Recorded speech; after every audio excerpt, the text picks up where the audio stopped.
নমস্কাৰ সকলোকে পুনৰবাৰ মোৰ ইউটিউব চেনেলটোলৈ সকলোকে স্বাগতম জনালোঁ। ভিডিঅ'টো ষ্টাৰ্ট কৰাৰ আগত এটা কথা ক'ম যে ভিডিঅ'বোৰ বহুত কষ্টৰে বনোৱা হয়। ভিডিঅ'বোৰ যদি ভাল লাগে তেতিয়াহ'লে এটা লাইক কৰিব, কাৰণ আপোনালোকে এটা লাইকে মোক বহুত মটিভেট কৰে। ভিডিঅ'টো এতিয়া ষ্টাৰ্ট কৰোঁ। আজি বৰ্তমান আমি কভাৰ কৰিব যাই আছোঁ R15 কিনাৰ মেইন কাৰণ 5টা, যি কি কাৰণত আপোনালোকে R15খন কিনিব লাগে। ভিডিঅ'টো ষ্টাৰ্ট কৰিম, ভিডিঅ'টো যাতে স্কিপ নকৰে। 1 নম্বৰ পইণ্টটো হৈছে মাইলেজ। কাৰণ এনেকুৱা ধুনীয়া স্পৰ্টি লুকৰ গাড়ী এখনত ইমান ধুনীয়া মাইলেজ পোৱা যায়। 40 to 45 ক্লেইম কৰে ইয়ামাহাই। 1 নম্বৰ কথা হৈছে মাইলেজ। কাৰণ মাইলেজটো আজিকালি প্ৰায়ভাগ মানুহে মাইলেজটোৱে প্ৰেফাৰ কৰে যে মাইলেজ থকা গাড়ী এখন লাগে। 1 নম্বৰ কথা হৈছে সেইটো। 2 নম্বৰ কথা হৈছে এই গাড়ীখনত আপোনালোকে প্ৰাইজ হিচাপত ধুনীয়া স্পৰ্টি লুক পায়, লগতে ফুল ফেয়াৰিং গাড়ী পায়। আৰু যিখিনি আমাৰ স্কুল যোৱা ল'ৰা ছোৱালী আছে তেওঁলোকৰ কাৰণে এইখন গাড়ী বেষ্ট হয়। 2 নম্বৰ পইণ্ট হৈছে এইটো। আৰু 3 নম্বৰ পইণ্টটো হৈছে টপ স্পীড। 155cc হ'লেও ইয়াৰ টপ স্পীড যোনটো আছে টপ এণ্ড সেইটো বহুত ওলায়, 150+ যায়।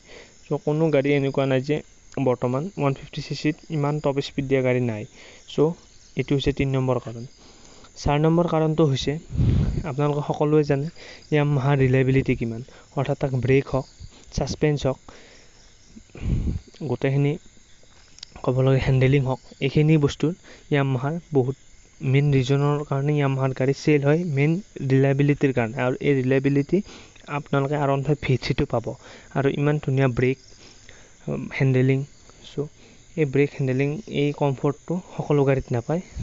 এইটো হৈছে 4 নম্বৰ পইণ্ট। আৰু 5 নম্বৰ পইণ্টটো হৈছে গাড়ীখন আপোনালোকে ক'বলৈ গ'লে যদি ভালকৈ চোৱা যায় ডাবল ডিস্ক পায়, ডাবল ABS, টুইন ABS পায়। গাড়ীখন ডিজিটেল কনচোলটো বঢ়িয়া, তাত সকলোবোৰ ধৰণৰ ইনফৰমেশ্যন দিয়াই থাকে। আজিকালি নিউ জেনেৰেশ্যন ল'ৰা ছোৱালীৰ কাৰণে এইখন গাড়ী বেষ্ট গাড়ী ওলায় নিজৰ ছেগমেণ্টত।